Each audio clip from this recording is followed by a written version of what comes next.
Assalomu alaykum hurmatli obunachilar. Navbatdagi oshxona mebelimizni tayyorlab, uстановка qilib berdik.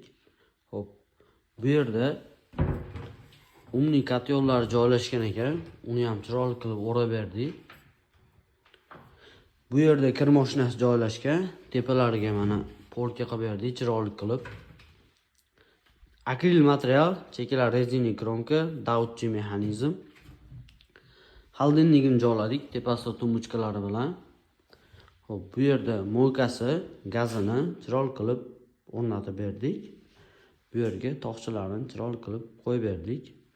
Xo'p, razmerga keladigan bo'lsak, общий razmerda 4 metr joyga joylashgan.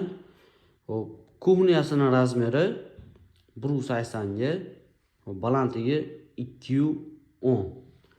Xo'p, bu yog'i 2 metrga, balandligi 2.50. Material akrildan bo'lgan.